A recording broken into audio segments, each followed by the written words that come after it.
In this video, I want to give you a look at the new FXEQ from iZotope.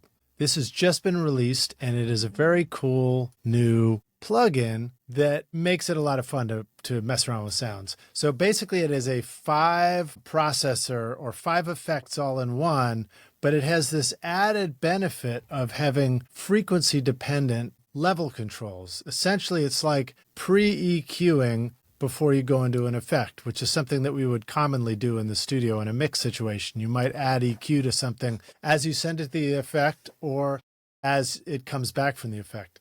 So let me give you a quick overview of what this is, and then we'll take a quick listen to it. So up here on the top, you've got the name of it. You got your standard bypass. This effects only is a button that allows you to mute the dry signal. So if you wanted to put this on a effects return track, you could put that on and press this button. But for now, we're going to put it on a track right directly on the sound. So we'll leave this off. And then we have a limiter that's built in that enables a 0 latency limiter at the end of the signal chain, just to make sure that you don't get lots of overs. Then you have this whole standard preset window. You also have a dice that you can roll, which selects a random preset from the list. So if you want to do that later when you've got all your presets in there. And then you have this slider here, which is a mount. So let's say you dial in a sound that you really like, and then you want to back it off with this slider. You can just slide that back in order to do that. So now we come down to the bottom and we have our 5 effects. You've got a saturate effect, which is distortion, basically a distortion and saturation. And it has a series of possible distortion types you can use: satin, tape, grit, foldback, snap, bump, steel, corrode. So those are all different types of distortions that are probably borrowed from the Trash plugin, which is a great distortion plugin that's been around at iZotope for a long time. Then you come to the reverb, and you have a few standards: hall reverb, chamber reverb, and plate. Go to the delay. You've got classic, a reverse delay, which is really cool. We'll check that out. Crunch, which adds some distortion, and modulation, which adds a little modulation to the delay signal. And then you have a modulate module here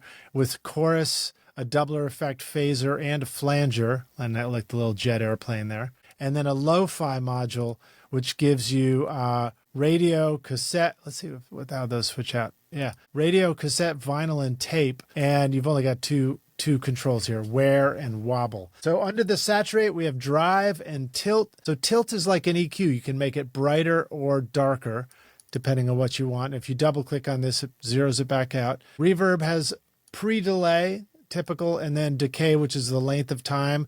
And then you have these note buttons here, which synchronize to the BPM of your session. If you're using this in Pro Tools, for example, or any other DAW, it'll follow the session BPM. And then same thing with the delay. You have a note button, which automatically puts it in time. So you can see here, when you adjust the control, you get quarter note or half note or faster eighth note and dotted eighth note, etc. And then under the modulate, you have what you'd expect: a depth knob and a rate knob. And under Lo-Fi, you've got wear and wobble. So then in this middle section, you notice we've got an entire real-time frequency analyzer, so we can see the sound represented across the frequency spectrum. We can grab any one of these breakpoints to boost into the effect. And you can see there's one by default for each color effect. So saturate, there's one there, but you can split it up into, I think, 6 different breakpoints if you want, which can do some really cool stuff, because the EQ, as you boost, you see this is like a nice wide boost on the low end of the saturate. And then if you use the Q, you can get really narrow, which gets really cool when you get up here into the high frequency ranges, where you can really hear certain resonant frequencies, or you can hear like hi-hats and things like that. So it's a really cool feature. And then again, same thing for all the other effects here. If you want to add another frequency, you just click on it and boom, there it is. So it's similar to the EQ that you would find inside iZotope Ozone, for example, or Neutron, or any one of their EQs. So let's give this thing a listen. Now, right here, I've got the standard drum machine that's been around for ages inside of Pro Tools called Boom. So I just made a simple beat. Let's give it a listen. Tried to keep it kind of dry so that it won't compete with the effects here. And then let's start messing with these. So here's the saturate. We got the tape setting, which is pretty chill, but you can hear it gives it a nice, really sort of fattens up the low end of that kick nicely. And then let's try adding tape to a higher frequency. Okay, that's pretty subtle. Tape is very subtle.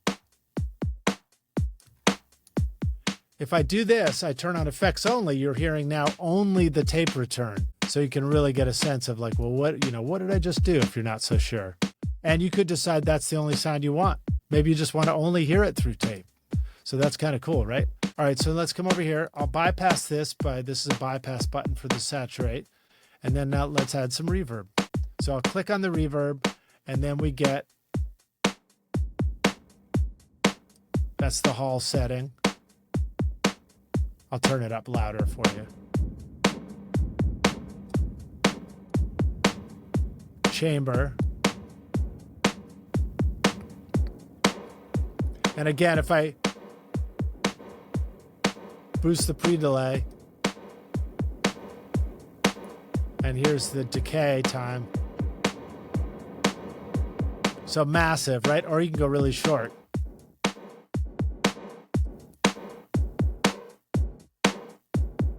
That's kind of cool when you move it quickly.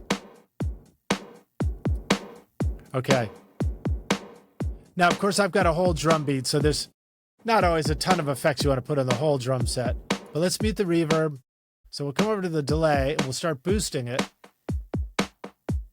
And it's kind of what you would expect out of a delay, right? So you can do the whole frequency spectrum, or almost all of it. Actually, I don't know if you can do the entire frequency spectrum. I think you gotta choose your EQ curve. And then here's the curve shapes for this EQ. So I can solo this band if I want to hear what it's doing just on this band, on this effect only maybe. Shows your frequency and gain and your Q setting, but you've also got shapes here. You can do like a low shelf. You heard it really boosts the low end on the delay on the kick, or a high. And now you're only delaying the high frequencies, which is pretty cool that you can get the variation, you know? So here's modulate.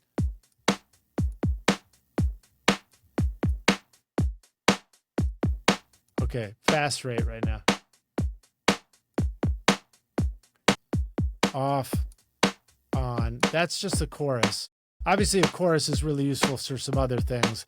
This drum might not really benefit from it a ton. But that's the doubler setting. It does make it kind of wider right there. And here's the phaser. You're going to hear that probably, right? That's pretty cool, right? All right, so let's hear the frequencies. You can get a nice resonant tone out of like a particular part of the drums. See how you can hear the note there? So now let's add another one up here.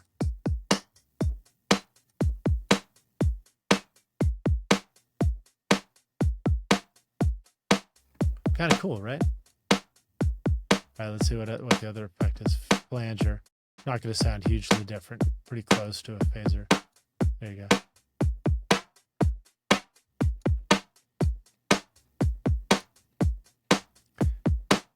That. Let's hear what Lofi does. I'll do a big low shelf. I guess it's a little bit of a wobbly sound or something.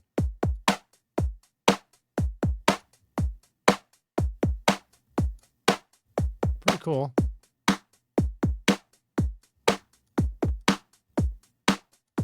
Okay, this is available right now for $49 over at iZotope, so go check it out. You're getting 5 different effects modules with EQ to control how they interact with your sound. There's a bunch of cool sounds in there that you can create, and you can also use this as an effects return in your mix if you want to. Hope you enjoy it. Cheers.